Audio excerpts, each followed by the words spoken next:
bawat panalangin, ikaw ay diringgin. Ayon sa kanyang pangako, di kanyang iiwan. Salamat sa iyo, Panginoon. O kay buti mo, Panginoong Jesus, kay ganda ng buhay kong taglay. Sa'yo lang ang papuri, sa'yo lang ang luwalhati. Sa aking buhay, ikaw ang number one. O kay buti mo, Panginoong Jesus, kay ganda ng buhay kong taglay. Sa'yo lang ang papuri, sa'yo lang ang luwalhati. Sa aking buhay, ikaw ang number one. Sa aking buhay, ikaw ang number one. Sa aking buhay, ikaw ang number one. Gising sa umaga, hanap-hanap ka. Dulot ng salita mo, nagbibigay buhay. Kaya sarap namang malaman, may nagmamahal sa'yo. Salamat sa'yo, Panginoon.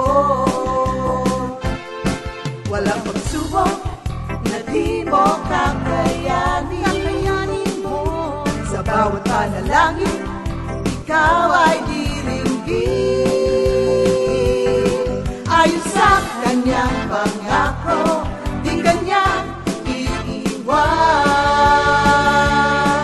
Salamat sa iyo, Panginoon. O kay buti mo, Panginoong Jesus, kay ganda ng buhay kong taglay. Sa'yo lang ang papuri, sa'yo lang ang luwalhati. Sa aking buhay, ikaw ang number one.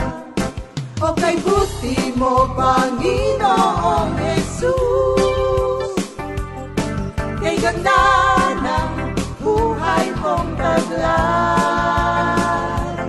Sa'yo lang ang papuri.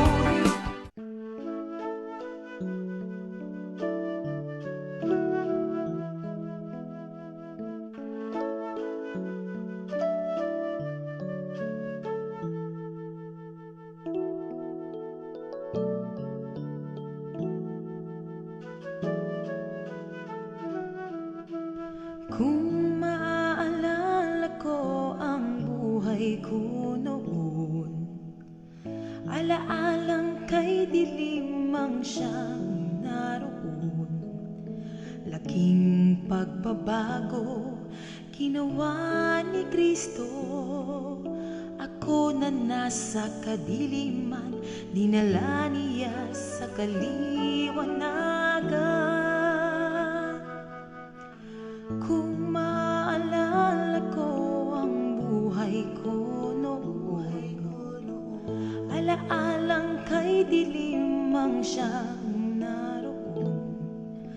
Laking pagbabago ginawa ni Kristo. Ako na nasa kadiliman, dinala niya sa kaliwanagan. O Kristo, wala na akong mahihiling pa. Ang buhay kong wala, ginawa mong sagana. O Kristo, wala na akong mahihiling pa. Ang buhay kong wala, ginawa mong sagana.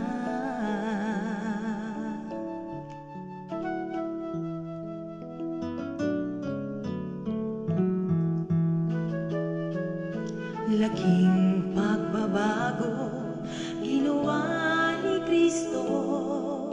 Ako na nasa kadiliman, dinala niya sa kaliwanagan. O Kristo, wala na akong mahihiling pa. Ang buhay kong wala, ginawa mong sagana.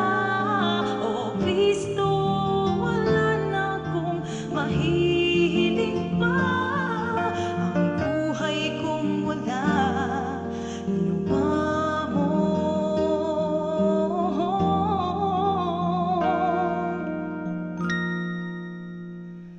Sagana.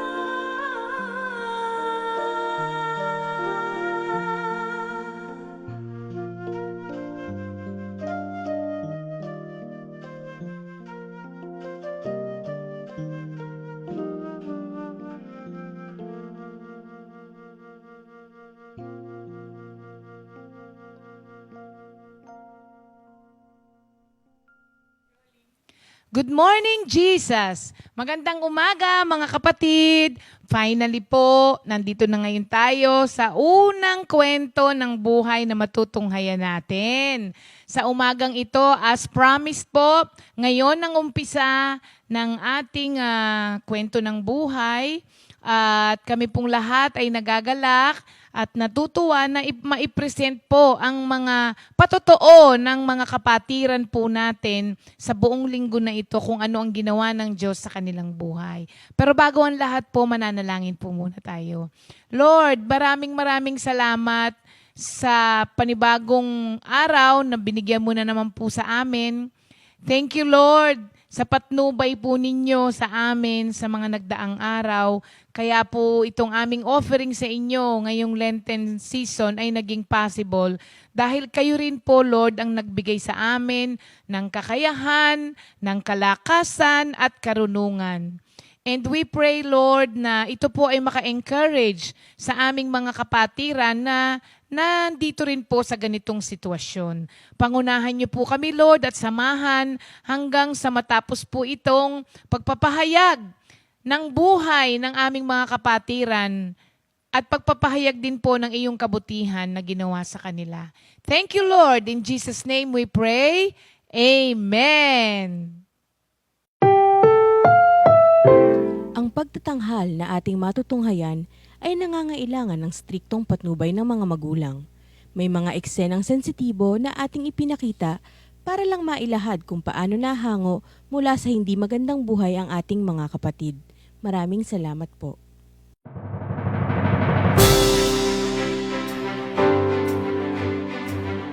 Inihahandog ng Charismatic Outreach Ministries Foundation Incorporated ngayong Semana Santa ang isang linggong espesyal na presentasyon.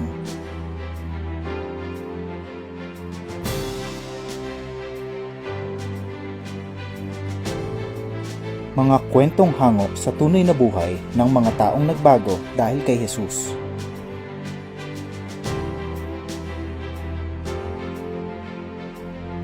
Maaring ito'y inyong napagdaanan o kasalukuyang hinaharap. Pwede rin namang mga kaibigan o kakilala ninyo ang nakararanas nito ngayon na nangangailangan ng payo at gamitin itong pamamaraan upang mapalapit sila kay Jesus. Samahan niyo po kaming subaybayan ang storya ng ating mga kapatid na pinamagatan nating kadiliman noon, liwanag ngayon.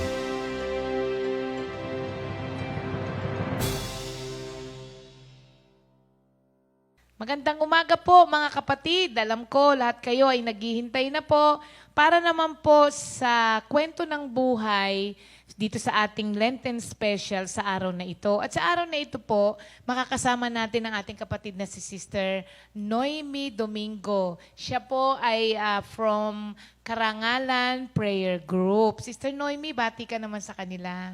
Good morning, Jesus. Magandang umaga sa ating lahat, Comfy Family, at sa lahat ng mga nanonood ng morning devotion. Thank you, Lord. Thank you, Lord po. Sister Noemi, maraming salamat at napaunlakan mo kami ngayon. Kasi alam niyo po, hindi po madali na ipagkatiwala niya yung kwento ng buhay niya. Ito po ay ginawa niya para po magbigay ng glory kay Lord. Sa buong linggo po, ito pong buong linggo na to na may mga nagkaloob ng kanilang mga kwento ng buhay, ang purpose po nito ay to bring glory to God. Ipapakita po kasi dito yung mga magulong buhay na pinag-ahunan sa amin ng Panginoon, sa ating lahat, lalong-lalo na kay Sister Noemi. At sa araw na ito, matutunghayan niyo po yung kanyang kwento ng buhay. Sister Noemi, saan ba nagsimula ang lahat? Paano ba kayo nagkakilala ni brother husband mo? Bali, may auntie po ako na naghahatid ng merienda sa Channel 7. Yung time na yon, yung eye to eye pa noon kay Inday Badiday. So, pag wala po akong pasok, sinasama niya ako doon maghatid ng merienda. Doon po niya ako nakita. Tapos, may pinsan din akong kasama niya sa trabaho. Yung time na nakilala niya ako, tinanong niya kung sino ko, yung pinsan ko, sabi niya. Tapos noon, lagi akong tinatanong. Pero after 1 year, nagkita kami ulit. Matagal kami hindi nagkita, pero lagi niya ako tinatanong doon sa pinsan ko na kinakamusta niya ako, kung saan ako nagtatrabaho, gusto niya akong puntahan. Yun po. Hindi ko po siya pinapansin noon. Lagi akong kinakamusta doon sa pinsan ko. Kasama niya dikit sa trabaho yun yung pinsan ko. Si Ate Josie, kasama niya doon sa mismong area sa engineering department. So, ang nangyari pala, sa unang pagkikita ninyo, ang pag nasundan yon a year after na. Opo, after year na yon, lagi na siyang nagtatanong doon sa pinsan ko, saan nagtatrabaho, tinatanong po ako kung saan ako nagtatrabaho. Pinupuntahan niya ako, hindi niya ako nakikita doon. Hanggang sa nakuha niya yung telephone number ko sa office na ibigay ng pinsan ko doon, lagi na siya tumatawag.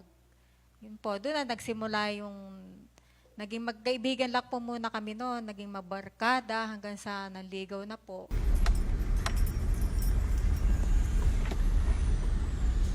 Hello. Kamusta ka ngayon? Nung mga panahon na yon, hindi naman po kami madalas magkita, pero lagi po kami nagtatawagan. Inaabot po kami na mahabang oras ng aming pag-uusap. Oo, non-lunch. Ikaw talaga. Okay lang ba? Kapit mo ako mamayang gabi. Sige mo, talaga mamaya. Sister Noemi, anong edad ka ikinasal? 22 years old ako, year 1992, nung ako po ikinasal. Yun po, yung time na nakasal na ako, 2 linggo pa lang na kasal kami, doon ko nakilala, doon ko nakita yung tunay na ugali ng asawa ko pagka nalalasing. So, yung time na yun na umiiyak ako noon, na gusto kong nang bumalik sa pamilya ko noon dahil nung kinasal na ako, pinagsisisihan ko noon. Kasi ayoko nung bakit ganito, 2 linggo pala nakakaranas na ako ng pananakit na hindi ko alam pag nalalasing. Ganon pala siya. Ma! Ma! Ano? Pagtimpla mo ako ng kape. Mas may pakiramdam ko. Huwag ka na magdahilan, tumayo ka na. Pagtimpla mo ako ng kape. Huwag ka na Masama magdahilan. Pagtimpla mo ako ng kape. Dalihan mo, tayo dyan. Pagtimpla mo ako ng kape, bilisan mo. Pagtimpla mo ako ng kape, bilisan mo. So, Sister Noemi, nung bago kayo ikinasal, mabait siya. Hindi mo nakita talaga yung ganong pag-uugali. Hindi po. Yun nga po, okay kami nung una, nung nagliligaw pa lang sa akin. Pero nung after na ikasal kami, dun mo pala makikilala yung tunay na ugali ng isang tao. So, yung ina-expect ko na akala ko, okay siya, nung pala hindi. So, talaga pinagsisisihan ko yung time na yon nung after 2 weeks pa lang kaming kinasal, yun, nakaranas na ako ng pananakit, konting kibot mo lang na talagang bigla ka na lang sasapakin, bigla ka na lang sasaktan, or kung may iuutos sa'yo, kunyari may pakukuha sa rep, na hindi mo agad nasunod, yon babatuhin ka na lang kung ano pwedeng ibato sa'yo, bote or yung bote ng tubig, kung ano pwedeng ibato, nararanasan ko po yun. Yun talagang pinagsisihan ko. Kaya lang, yung time po na yon na ano na po ako hindi po ako, wala akong sinusumbungan na taon sa magulang ko, kaibigan ko, talagang nahihiya po ako sa nangyari yun sa naging desisyon ko Mabuti, Sister Noemi, nung time na nangyari yung sa unang pagkakataon, hindi ka ba nakaisip na umuwi na lang sa inyo? Naisip ko po talaga nagsisi po ako. Sabi ko, gusto ko ngang, paano kaya, uuwi ako, nagpakasal na ako, uuwi ako sa magulang ko, gusto ko nang bumalik, total, hindi pa naman ako buntis. Kaya lang, nahihiya naman ako, nagpakasal-pakasal ka, tapos uuwi ka dito. So, tiniis ko na lang po, talagang akala ko, baka hindi naman na maulit, nung pala, mauulit pa pala yung mga nangyari na pananakit niya sa akin. Kaya, sunod-sunod po, pinagtiisan ko po talaga yun na hanggang sa huli, nalalaman din ng mga magulang ko, hindi ko alam, yung pinagsasabihan ko pong pinsan ko, doon ako nagbo-voice out, na ikukwento din pala, nalalaman din ng angkan ko, yung buhay ko. So pag sinisita nila ako, hindi na po ako umikibo, umiiyak lang ako. Nahiya akong magsumbong. Ano ang madalas na nagiging dahilan nung pagwawala niyang yun? Yung madalas po, yung unang-una, seloso, kahit na may makausap ka lang or makasalubong, kala niya lalaki mo. Ganun Kahit di mo po siya. kilala? Hindi ko po kilala. Yun nga, kahit hindi mo kilala or kilala mo, boyfriend ko na, nakausap mo lang, akala niya meron na kaming relasyon. Kaya pag may nagiinuman sa bahay, hindi po talaga ako nakikiharap. Hindi po, nasa kwarto lang po ako. Pagka uutusan lang ako, doon lang ako sumusunod. Meron nga po pagkakataon na hindi ko inaasahan na mangyayari dahil lang po sa sobrang selos ng asawa ko.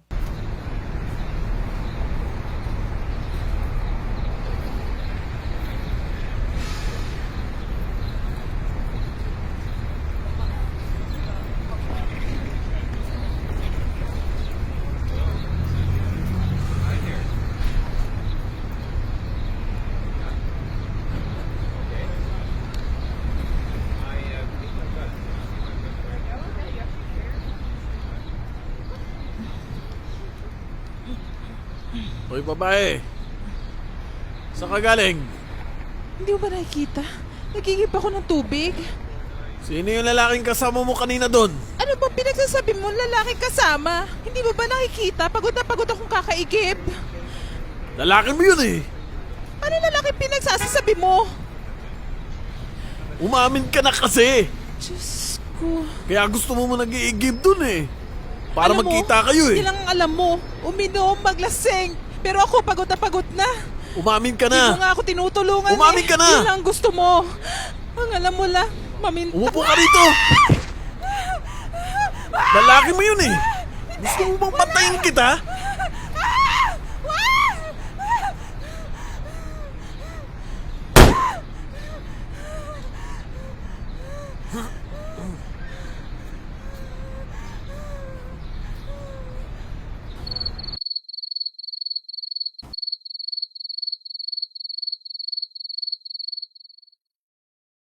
Ma, kanina pa kita inuutosang bumili ng alak.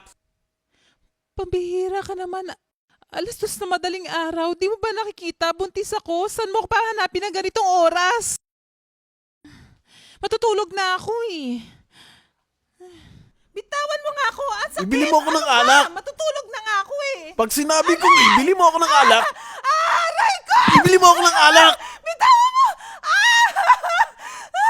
Yung asawa ko, kahit na buntis na ako, nararanasan ko pa rin akong naibabalya niya kahit akala ko nga na makukunan ako yung time na buntis ako dun sa panganay ko. So, ganun po siya pagka nakakainom, yung bang pag kinontra mo, halimbawa, umuwi siya na nakainom at papabili ng alak, pag sinabi ko, huwag ka na uminom, tama na, lasing ka naman na. Pagka ginano niyo po, yun, ano niya na po ako, nasasaktan niya ako. Ang gagawin ko, Ayaw niya na susunod. sinasaway siya. Ayaw po niya nung kinokontra siya. Kailangan, susundin mo. So, ang gagawin ko, bibili naman ako ng alak. Pagka yung may time na pag nakabili ka na ng alak at may iuutos sa'yo, pag hindi mo agad nasunod, kunyari may ginagawa ka, naglalaba ka, or pag inutusan ka, pagka hindi ka agad sumunod, may ininom siyang alak, ibabato niya yun sa'yo. So, wala ka talagang kailangan, pag inutusan ka, susunod ka Susunod ka kaagad. So, talaga. maraming beses na ganun. Sa tuwing makakainom yung asawa ko, ganun ang nangyayari.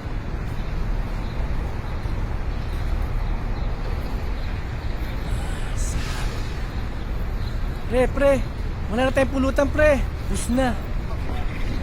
Ha? Bibili mo nga kami ng pulutan? May ginagawa pa ako. Kakalagay ko lang ng pulutan dyan. Lubos na agad. Sabi ko, ibili mo kami ng pulutan. Hindi ba Pinapaya mo nakikita? yata May ako kay ginagawa kumpare. ako. Di ba pwedeng sandali lang? Tatapusin ko lang to. Saglit lang Pre, naman. pre. Pinapaya mo kay kumpare. Pre. Huwag ka makailang.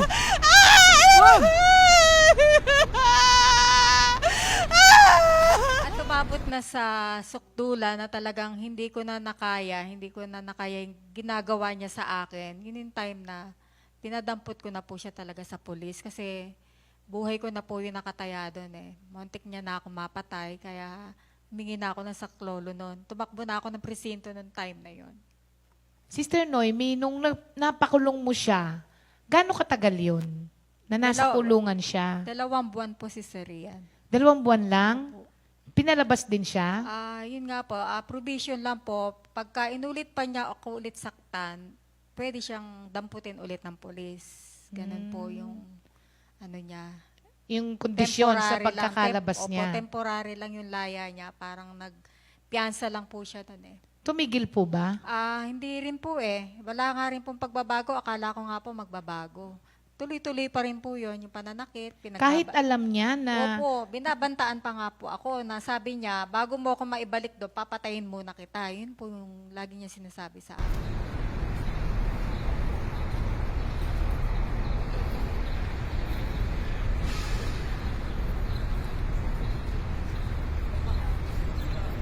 Nakita na naman kayo, no? Anong pinagsasabi mo magkikita? Sino na naman yan? Yung lalaki mo na binulungan mo kanina. Anong lalaki na naman? Yan ka na naman kung ano-ano mga pinagsasabi mo Huwag sa ka na akin. magbaang-maangan pa. Anong maang-maangan? Yung binulungan mo kanina kanina. sa akin, may iaabot lang sa akin yun. Yan ka na naman eh. Bago ka pa kinabangan ng iba, papatayin muna kita. Ma! Paano yan? Itong nanay mo eh. May lalaki. Ano? Ma, tumakbo ka na! Yun nga po, noong time na hinabol niya ako ng saksak, tumakbo na po ako noon, tapos dumiretso na ako ng presinto at inireklamo ko na po siya agad. So, Sister Noemi, yun na yung pangalawang pagkakahuli sa kanya. Opo. Sa after nun, ano na nangyari sa'yo? Di wala na rin yung asawa mo sa bahay. Opo, eh. yun yung time na lumipat na ako ng bahay, naghanap ako ng mauupahan. So doon na po nagsimula yung panibagong buhay ko nung time na nakakulong yung asawa ko. Nakilala ko si Sister Tess, yun po yung inupahan kong bahay sa may Karangalan sa may Buenas. Yun po, yung time na nagkakwentuhan po kami, tapos Christian pala, nagustuhan ko. Tapos nga, niyaya na niya ako mag-prayer meeting, tapos fellowship. Lagi na po ako sumasama noon.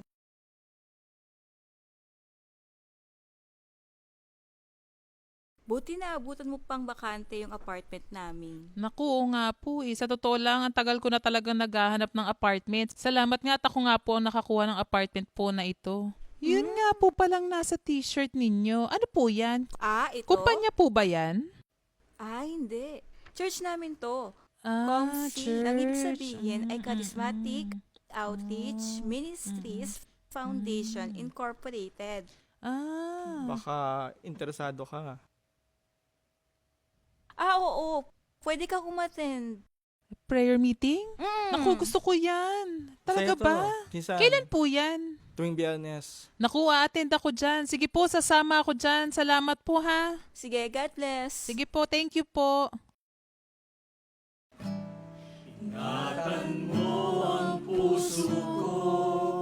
Pati na rin ang isip ko, huwag mong hayaan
Magandang pag-usapan yan, Sister Noemi, nung naka-attend ka na ng prayer meeting. Ano yung naging experience mo? Yun nga po, yung unang pagkakataon na niyaya na nga ako ni Sister Tess sa fellowship, yung time na first time ko pong umattend noon, umiiyak po ako noon. Mula umpisa hanggang matapos, wala pa naman nakakakilala sa akin noon. Talaga pang magang-maga po yung mata ko. Natouch po ako dun sa mga comfy song nyo. Talagang yung puso ko talaga, may halong, basta galak na galak po ako noon na sa sobrang, kahit na masama ang loob ko noon, napapagaan niya dahil doon sa kanta. Pero umiiyak po ako noon, nung time na, maraming beses din po yun pagka every time na umattend ako ng fellowship, Sister Rhea, talagang hanggang sa unti-unti, nawala na, gumaan na yung pakiramdam ko, yun sa puso ko. So kahit saan Nawala yung prayer na. meeting doon sa Kaintano, na nina-attendan po mo. ako ng prayer meeting. Kasi naghahanap ka na nga no? Kasi kailangan ko po yun parang yung nagbibigay ng kalakasan ko, yung mga sakit ng loob ko sa asawa ko. Yun po. So after nun, Sister Noemi, di nakulong siya, Gaano siya katagal nag-stay this time, yung pangalawa, sa kulungan? 9 months po. 9 months siya nakulong. So, Yun yung attend ka ng attend na noon. Opo, Within that yung time 9 na, months, opo. nagkaroon ka na ng relasyon kay Lord. Opo, yun. Yung time na nakakulong yung asawa ko, yung time naman na unti-unti nakikilala ko si Lord, unti-unti na talagang yung mga salita na napakikinggan ko, na talagang tumitimo sa puso ko, sa isip ko. Hanggang sa time na nakalaya after 9 months, doon na nagsimula na natuto ako magpatawad. Natuto kong malaki ang ibinago, naging improvement dahil doon sa salita ng Diyos, sa pag-attend ko sa confi, sa prayer meeting, sa fellowship, talagang marami siyang binago sa buhay ko. Talagang So nung lumabas yung husband mo, bumalik siya sa'yo. opo. Tinanggap mo? Pinatawad ko po. Pinakiusapan ako ng anak ko na, sige, sabi ko, pinatawad ko naman na papa mo.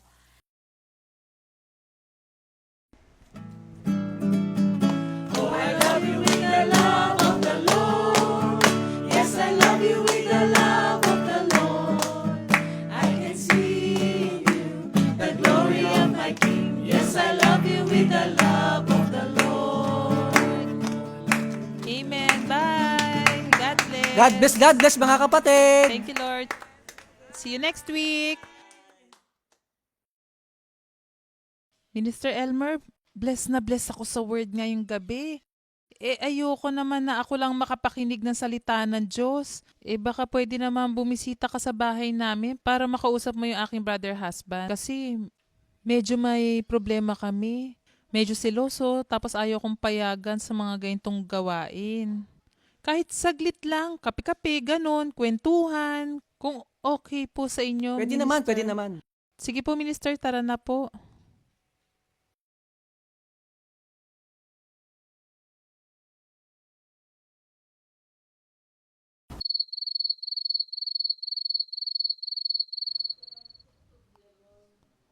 Tara.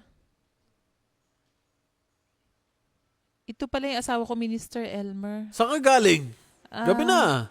Galing kami sa prayer meeting. Ito nga pala si Minister Elmer. Good evening, brother. Siya yung nagmi-minister sa amin sa prayer meeting na pinupuntahan ko. Minister Elmer, upo ka po Salamat, muna. salamat. Magtitimpla lang ako ng kape. O kayo na pong bahala. Saglit lang po, Good ha? evening, brother. Pastor ka ba? Anong pinaggagawa ng asawa ko dyan? Christian worker ako eh. Bali, nagpe-pray meeting kami. Yun. Minsan, sama ka kay Sister Noemi para makita mo rin yung ating gawain. Ay, alam mo, parang hindi para sa akin yung prayer meeting na yan eh. Ganon din ako dati eh. Akala ko sa mga mababait lang din ng prayer meeting eh. Minister Elmer, maiwan ko muna kayo, ha? Kayo na munang bahala, Salamat, ha? salamat. Thank you, Lord. Ganyan din ako dati eh. Nung hindi pa ako mati ng prayer meeting. Pero nung sinubukan ko umattend isang beses, nakita ko yung kagandahan ng gawain ng Diyos. Minsan, brother, samahan mo si Sister Noemi para makita mo rin kung ano ba yung ginagawa sa gawain sa Panginoon.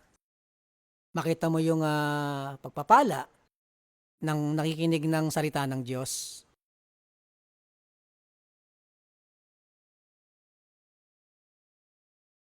Sige, susubukan ko. Oh. Magkape ka muna dyan, pare. Oh, brother, try mo minsan para makita mo rin yung gawain natin sa Panginoon. So, ang nangyari, Sister Noemi, nagsama ulit kayo sa isang bahay dahil pinatawad mo siya eh. Opo, yun yung time na hindi po ako tumigil na umattend ng prayer meeting noon. Nung one time na sinabihan ko si Brother Elmer na, alika daan ka muna magkape ka. Tinibrihan ko na agad si Brother Elmer na... Dahil nagagalit pa rin siya eh, di ba? Kinokontra po niya ako noon, ba't ginagabi ako sa pag-attend ko ng prayer meeting. So, hindi ko po siya pinapakinggan, hindi ako natatakot, binabantaan din niya ako noon. Bahala ka, basta ako a-attend ng prayer meeting. Kahit po nagagalit siya, hindi ko po siya sinusunod. Basta sa prayer meeting po ako uma-attend. Hindi po ako natatakot sa banta niya. Kasi alam ko si Lord ang kasama ko noon. Kaya nawalan na po ako ng takot noon mula nung nakilala ko si Lord. Kaya kahit anong bata nung asawa ko, si Lord ang aking sandata nung time na yon. So yung time na bumalik nga, after prayer meeting, sabi ko kay Brother Elmer, daan ka muna magkape ka. Sharean mo ng word of God yung asawa ko. Yun nga po, nagkausap sila nung asawa ko. Nung isang beses, nagsabi na lang po yung asawa ko na, pwede ba akong sumama? Na oo naman, sabi ko. Yun, nagsimula na sumama na mag-fellowship. Ilang beses din po yun eh, na umattend ng fellowship. Si Pastor Fred pa nga po yung laging na-assign doon. So, nakakakwentuhan din ni Pastor Fred. Tapos, nakakita rin po niya na, yun nga, kumakanta din po siya kasi, kaya nag-love offering pa nga pa sa church na sa fellowship. Yun po, pagkatapos nun, akala ko tuloy-tuloy na po. Pero may nangyari pa rin po na hindi ko inaasahan na magkakaroon kami ng problema nun. Bumalik na naman yung sa dati. Nasaktan din niya ako nun.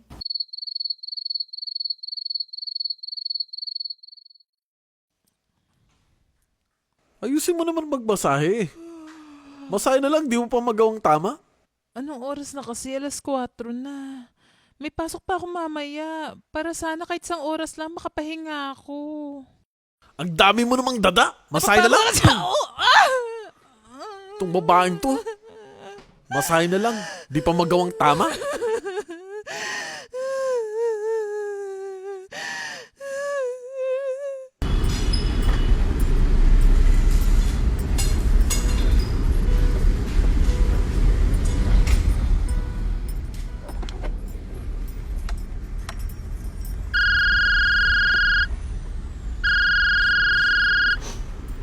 Hello, Ian. O, kamusta? Ma, asan ka? Nandito sa bus. Bakit? Ma, nasan ka, Ano ma? sa'yo? Ba't naiiyak ka? Mama, si Papa. Anong papa ko? Bakit? Mama, si Papa wala na. Ano pinagsasabi mo? Wala na. Wala na siya, ma. Paano nangyari yun? Mabiglaan, ma. Hindi ko alam. Sorry, ma. Yung ma, wala na siya. Nasaan ka ngayon? Nasa bahay ako, ma. Nasa bahay ako. Asan ka na ba? Pumunta ako. Umuwi ka na dito, ma. Umuwi ka na. Kinuha na siya ni Lord, tapos yung pagliligtas niya na hindi ko rin po, siyempre wala naman po talaga nakakaalam na tayong lahat, kung yung oras natin, siguro yun yung time na siguro oras na rin ng asawa ko. Nalungkot din po ako kasi siyempre pangarap ko po talaga na makasama ko siya sa gawain, na mag-serve din siya kay Lord. Yun po, talagang nalungkot din po ako kahit papaano. At the same time po na yung pagliligtas po ni Lord sa akin na talagang kumilos po. Kaya po talagang si Lord lang po talaga ang nakakaalam po.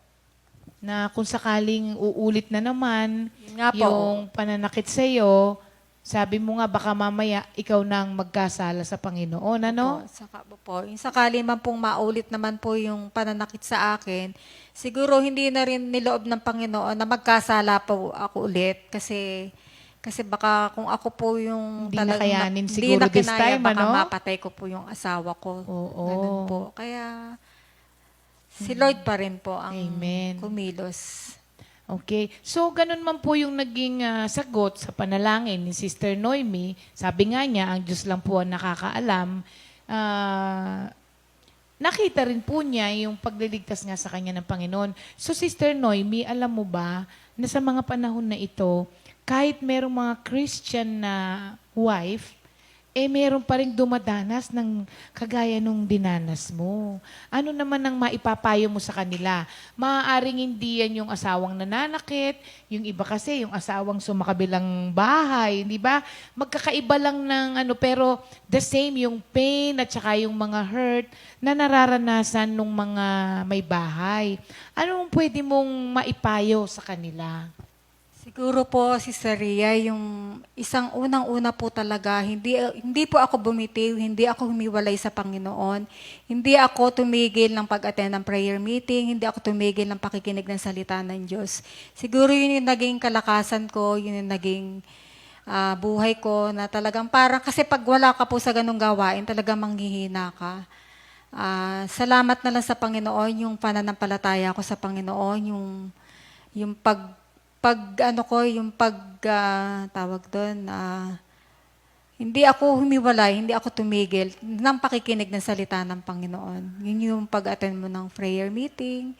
Yung iba kasi yung pag nakakapag-aral ka ng salita ng Diyos, yung mga sinishare ng mga pastor, ng mga minister, na talagang yun po yung magiging buhay mo, kalakasan, yun yung magiging guide mo sa buhay .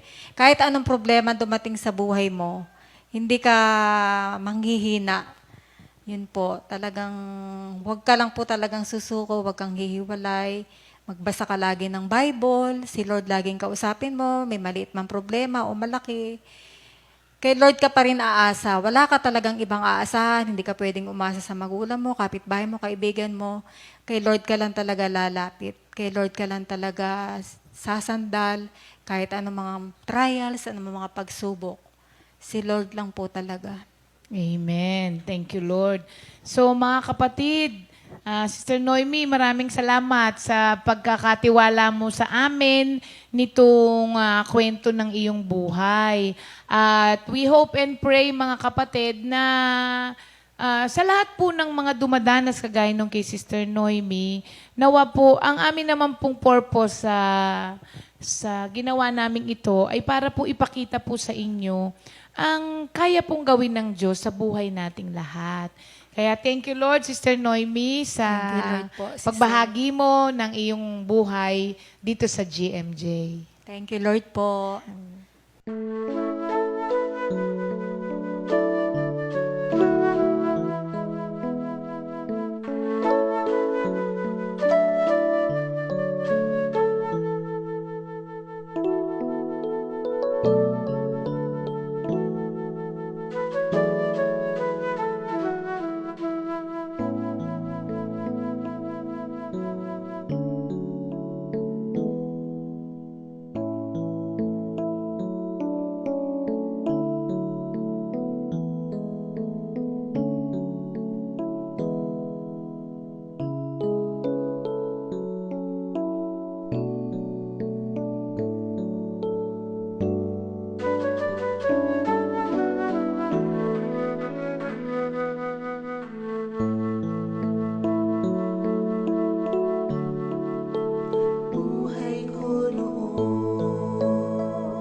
Nung mga panahon na yon, hindi naman po kami madalas magkita.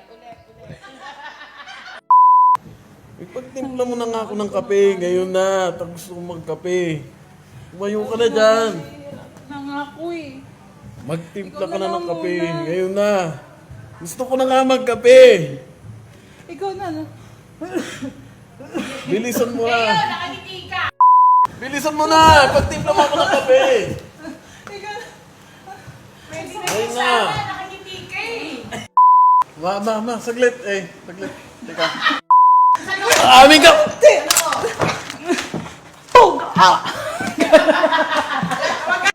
Pre, walang tayong pulutan, pre. Oh, wala na. Bakit pagbili mo na muna kami ng upuan? Anong... Papatayin muna kita. Sabi mo!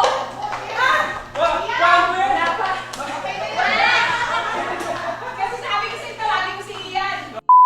Ayusin naman. Ay, sorry. Buti, Buti ko nakakuha nito. Ano, Jess? Ano? Buti ko na. sabi ko na nga, nasa likod na lang ako ng camera lang eh. Sige, kaya mo yan. Okay, kaya ko po ito. Ano yan? Comfy ba yan? Comfy? Diyan ka nagtatrabaho? Ay, hindi ito trabaho. Ito yung pangalan ng church namin. Ang ibig sabihin niya is charismatic outreach. Ano? Pag kasi kayo tawawa, tatawa ko eh. Wala akong tumatawa sa amin.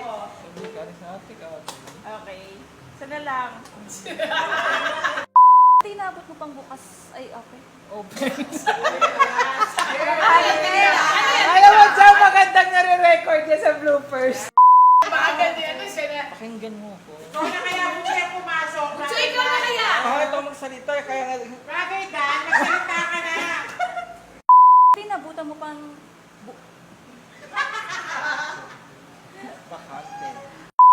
Foundation Incorporated. Baka interesado ka. Ano siya sa ito?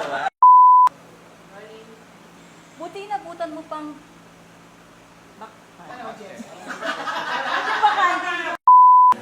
Dinggin mo, Jesus!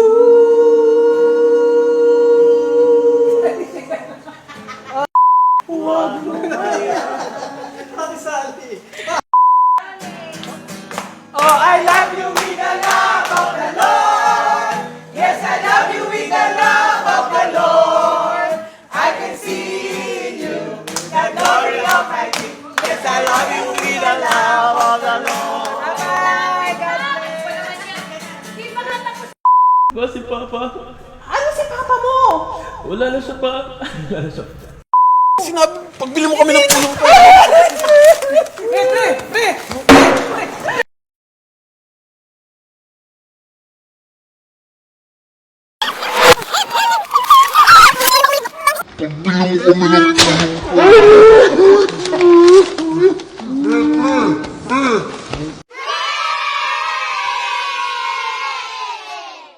Ngayon naman po, ang tabayanan natin ng isang manggagawa na naman po natin na magpapatuloy po ng ating pag-aaral para sa ating Lenten Special, Christ's Resurrection. Purihin ang Panginoon. Magandang araw po mga kapatid. Napakaganda pong pagkakataon na maging bahagi ng inyong pagninilay-nilay. Sama-sama nating pagninilay-nilay ng makapangyarihang gawa ng Diyos sa buhay ng bawat Kristiyano. So, salamat sa Diyos. Sa 1 Corinthians 15:3-4. Sapagkat ibinigay ko sa inyo itong pinakamahalagang aral na tinanggap ko rin. Si Kristo ay namatay dahil sa ating mga kasalanan bilang katuparan ng nasasaad sa kasulatan. Inilibing siya at muling nabuhay sa ikatlong araw, ayon din sa kasulatan. Mga kapatid, ang mensahe ng ating Panginoon. Thank you, Lord. Purihin ka at dakilain. I-bless mo po ang iyong padalang salita sa amin na magipong pagpapala sa aming lahat na nakikinig, O Lord. At salamat po sa mga katotohanang iyahayag mo. Matuto po kami at mapagpala, maluwalhati ka, in Jesus' name. Amen. So, magandang umaga po muli, mga kapatid. Pinakamahalagang aral na tinanggap ni San Pablo na ngayon ibinabahagi niya sa atin. Hindi lamang basta mahalaga, kundi pinakamahalaga. Yung kamatayang, pagkalibing, at muling pagkabuhay ni Kristo. So, hindi nyo ba na puna ang lahat ay naganap bilang katuparan ng nasasaad sa kasulatan? Yun ang mahalaga. Lahat ay naganap bilang katuparan ng nasasaad sa kasulatan. Lahat ng kilos ng Panginoong Hesus nung siya ay magkatawang tao ay ayon sa kasulatan. Lahat ay pawang pagsunod sa Ama na nagsugo sa Kanya. Lahat ay nakatakda. Mula sa paglilihi ni Birhing Maria hanggang sa pagkapanganak. Alam niyo ba na maging ang tirahan ng Panginoong Hesus ay nasusulat? Kaya siya tinawag na Nazareno. Yun ay nakatala sa Matthew 2:23 na sila ay nanirahan sa Nazaret upang matupad ang nasusulat na siya ay tatawaging Nazareno. Nakakagulat na mga katotohanan. So, nawa ay maliwanagan tayo. So, pinakamahalagang aral, namatay si Kristo at muling nabuhay. Hindi lamang basta mahalaga, kundi pinakamahalaga. At kung hindi namatay si Jesus, walang kaligtasan. At kung wala ang muling pagkabuhay, walang kabuluhan ang kamatayan, maging ang pagkalibing ni Jesus. At kung wala ang muling pagkabuhay, wala ang simbahan. So, ganun kahalaga yun. Kasi ang resurrection, yan ang central truth ng ating Christian faith. Yan nakabatay ang ating pananampalataya. At yan yung cornerstone, pinakapundasyon ng simbahan. Kaya pagka wala ang resurrection, wala rin, hindi rin tayo magtitipon-tipon. Alam nyo ba kung ilang beses na binanggit sa New Testament ang resurrection? 100 times. Ganyan kahalaga yan. At ang nakatutuwa, sa napakasimpleng paghahayag ni San Pablo, na ipahayag niya ang buong katotohanan. Ang sabi niya sa 2 Timothy 2:8, alalahanin ninyo si Jesucristo, ang nagmula sa angkan ni David, ang muling nabuhay. Ito ang mabuting balita na aking ipinangangaral. So, simple-simple ang pagkapahayag, pero buo, lahat ay naipahayag. Mula sa angkan ni David, sa makatwid, si Jesus ang Mesiyas, ang muling nabuhay. Ang muling pagkabuhay ng Panginoong Hesus, yan ay isang katotohanan na hindi po pwedeng baliwalain. Yan ay napakaraming ebidensya. Maraming nagpapatotoo. Hindi lamang yung empty tomb, kundi sa napakaraming beses niyang pagpapakita sa kanyang mga tagasunod. Sa Acts 1:3, ang sabi ron, matapos siya na ay magbata, matapos na siya ay mamatay sa krus, siya ay napakita sa kanyang mga alagad. Napakita sa kanyang mga alagad at sa loob ng 40 araw, siya ay matyagang nagturo sa kanyang mga tagasunod tungkol sa paghahari ng Diyos. Sa gayon, napatunayang siya, si Jesus, ay buhay na buhay. Kaya bagamat marami, hanggang sa ngayon, marami pa rin hindi naniniwala sa resurrection. Alam nyo kung ano ang dahilan kung bakit maraming hindi naniniwala sa resurrection? Kung ano ang dahilan? Fake news. Pagka binasa nyo yung Matthew 28:11, alam nyo yung mga bantay na naka-assign doon sa libingan ng Panginoong Hesus, nung mawala ang bangkay ng Panginoong Hesus at nabuhay na mag-uli, nag-report yung mga bantay sa mga saserdote doon at sa mga matatanda ng bayan. Nang malaman ng mga matatanda ng bayan na nagpapako sa Panginoong Hesus, na ganun nga ang nangyari, nagkaroon ng emergency meeting at nagkasundo sila na kanilang upahan o i-bribe yung mga gwardya, na ang sasabihin ng mga gwardya habang sila'y natutulog, dumating ang mga alagad ni Jesus at ninakaw yung bangkay ni Jesus. At ang tala ng Matthew 28:11, hanggang sa ngayon, hanggang sa kasalukuyan, yun pa rin ang umiiral na balita sa kalipunan ng mga Hudyo na hindi totoo ang resurrection. So, grabe ang fake news mga kapatid. Mag-ingat tayo dyan. Handaan natin, sa pagmamahal ng Ama kay Jesus, hindi niya pinamalagi ang kanyang bangkay sa libingan upang maagnas o mabulok. Ayon sa Psalm 16, verse 10, na pinatotohanan ni San Pablo, na ang sabi ni San Pablo, si David na sumulat ng Psalm 16 ay namatay at nalibing sa libingan ng kanyang mga ninuno. Kaya ang tinutukoy ni David sa Psalm 16 verse 10 ay walang iba kundi si Jesus, na hindi na natili ang kanyang body sa libingan upang mabulok, bagkos siya ay muling nabuhay. Amen? Bagamat kung meron mang again sa muling pagkabuhay ng Panginoong Jesus, meron rin namang mga nalulungkot, nahapis, nawala ng pag-asa dahil sa kamatayan ng Panginoong Jesus. Pero hindi dahil sa sila ay against o laban sa muling pagkabuhay, kundi talagang wala silang kaalaman. Katulad ng 2 alagad na naglalakad patungo sa road to Emmaus. Sila ay naglalakad at sinabayan sila ng Panginoong Jesus. At yung 2 alagad na galing ng Jerusalem, nakakita sa lahat ng pangyayari. Lungkot na lungkot at ikinukwento sa Panginoong Jesus ang nangyari. At ang sabi ng 2 alagad, si Jesus pa naman ang inaasahan naming magpapalaya sa Israel. Kaya lang nakita nila ang kamatayan at bagamat marami ang nagpapahayag sa kanila na si Jesus ay muling nabuhay, pero hindi sila makapaniwala. Pero tandaan mo, hindi excuse sa Panginoong Jesus ang kawalan ng alam. Ang sabi ng Panginoong Jesus doon sa 2, kaya hahangal ninyo. Bakit hindi ninyo mapaniwalaan ang mga sinabi ng mga propeta na ang Mesiyas ay kailangang magbata ng mga ito bago niya kamtan ang kanyang marangal na katayuan?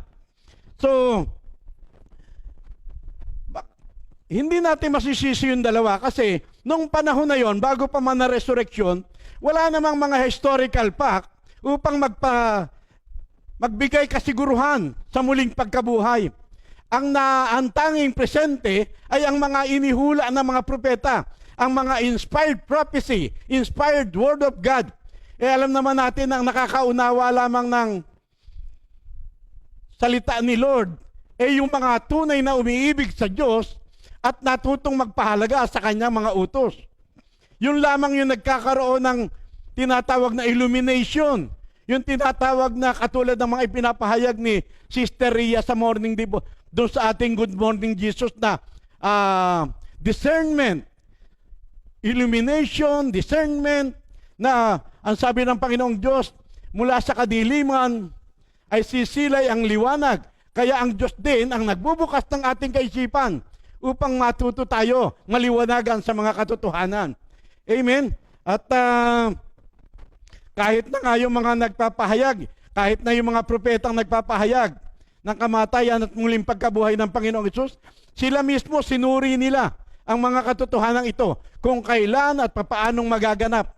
At ang Espiritu ni Kristo mismo ang nagpahayag sa kanila na itong panahon natin ang lahat ng kaganapan at kay Kristo. Amen? Pero tanda mo, lahat sa kasulatan ay kinasihan ng Diyos.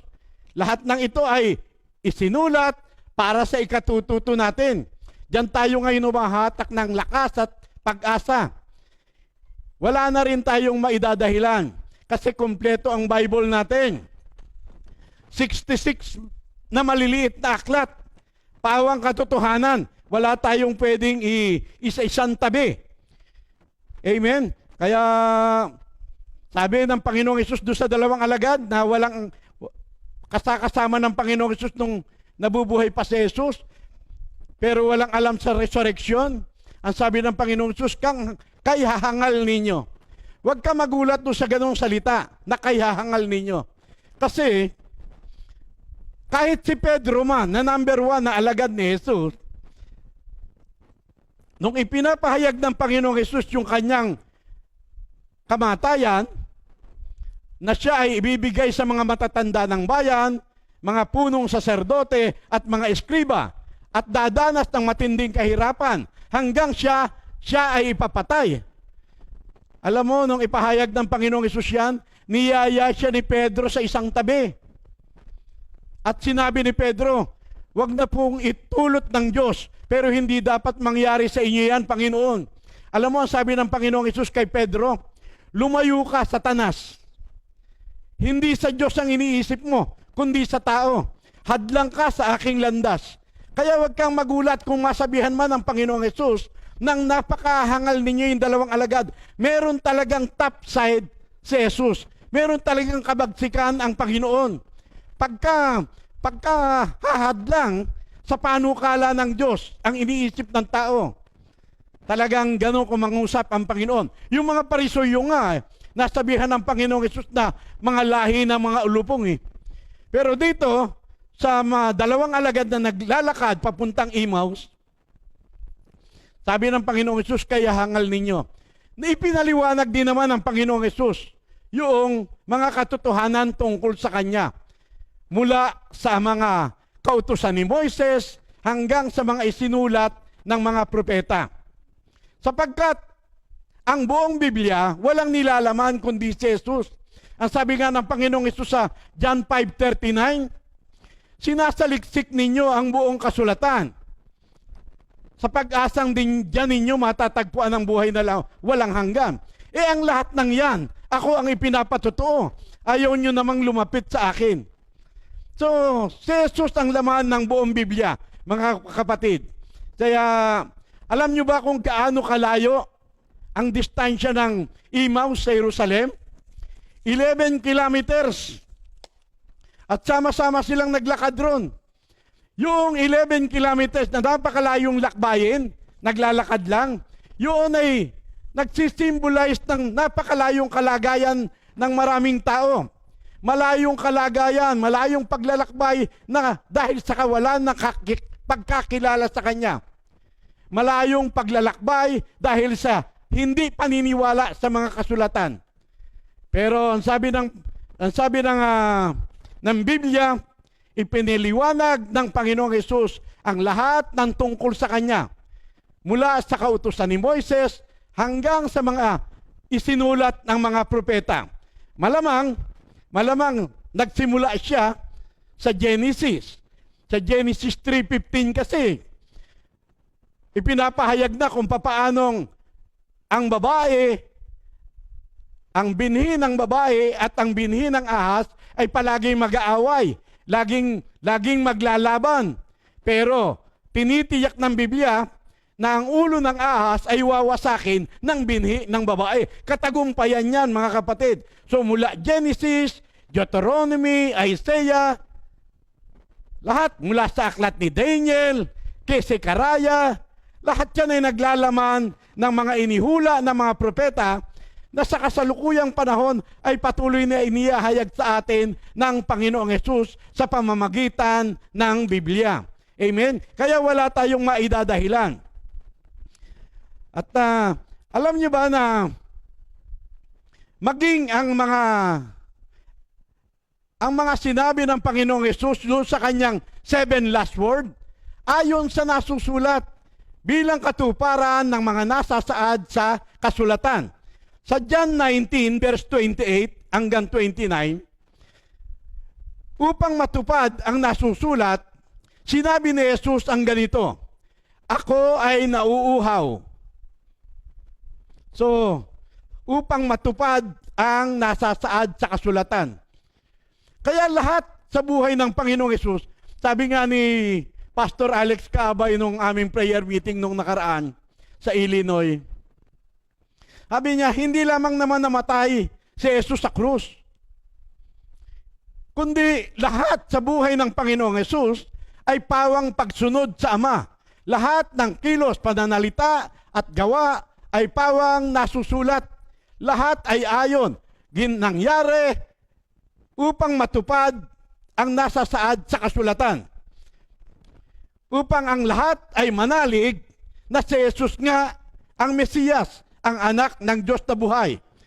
bilang pagpapatibay sa pagpapahayag ni San Juan de Bautista na si Jesus ang kordero ng Diyos na nag-aalis ng kasalanan ng buong sangkatauhan.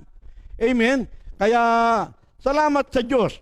Sa Luke 23:27 hanggang 28, marami ang sumusunod sa Panginoong Hesus.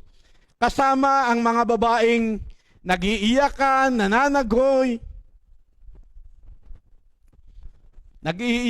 at nananaghoy. Lumingon ang Panginoong Hesus at sinabihan yung mga babae, mga kababaihan ng Jerusalem, huwag ninyo akong tangisan. Ang inyong iyakan, ang inyong tangisan ay ang inyong sarili at ang inyong mga anak. So, huwag ninyo akong tangisan. Ang inyong iyakan ay ang inyong sarili at ang inyong mga anak. Ngayon, sa ating pagninilay-nilay sa Kwaresma, mga kapatid, unawain mo na ang Kwaresma ay hindi panahon ng paiyakan. Ito ay hindi panahon ng kalungkutan. Hindi panahon ng pagdadalamhati. Ang panahon ng mahal na araw ay panahon ng reflection, meditation. Nilay-nilayin mo. Hindi basta lamang naganap, hindi sarswela ang kamatayan at muling pagkabuhay ng Panginoong Hesus sa krus. Lahat yan ay naganap upang matupad ang mga nasasaad sa kasulatan para sa ikabubuti natin na inabot ng mga huling panahon. So, reflect, meditate sa lahat ng gawa ng Panginoon. Sa Revelation 1:18, nagkaroon ng vision si John the Beloved. At nakita niya si Jesus sa napakamaringal na kalagayan. Iba, hindi niya maipaliwanag. At siya'y napayuko at nagpatira pa. Pero ipinatong ng Panginoong Hesus ang kanyang kamay kay Juan de Bautista, kay John the Beloved, na may akda ng revelation. Ipinatong niya ang kanyang kamay sa ulo ni John at ang sabi ng Panginoong Hesus, huwag kang matakot, ako ang simula at ang wakas. Huwag kang matakot, ako ang simula at ang wakas at ang muling nabuhay. Masdan mo, ako ay namatay at ngayoy buhay na buhay at hindi na daranas na kamatayan magpakailanman. Nasa kapangyarihan ko ang kamatayan at maging ang buhay. So, mga kapatid, nawa itong Kwaresmang to, maintindihan nawa natin na walang dapat na ikalungkot. Ang lahat ay naganap ayon sa nasusulat. Lahat ay naganap upang matupad ang lahat ng nasasaad sa kasulatan. At yan lahat ay naganap sa pamamagitan ng Panginoong Hesus. Si Jesus ay hindi lamang katuparan ng lahat ng mga pangako ng Diyos, kundi si Jesus din ang lahat ng katuparan ng mga isinulat ng mga propeta mula sa kautusan ni Moises, sa aklat ng mga propeta, at maging sa aklat ng mga awit. Kailangang mabuksan ang ating mga kaisipang lahat. Purihin ang Panginoon. In Jesus' name, manalangin tayo. Aming Ama, salamat po sa iyo sa maikling oras ng paghahayag. Nawa po ay magipong kapakinabangan sa lahat ang mga nabitiwang salita. Hindi naman po sa akin, kundi ako'y nakaasa sa pagtuturo ng iyong Espiritu. Thank you po, Lord, na magamit mo ako sa umagang ito. Purihin ka at dakilain, O Lord, lahat ng aming narinig. Magipong parangal sa iyo, O Lord. In Jesus' name, Amen. Amen. Hallelujah. 2 Timothy 2:2. Hallelujah.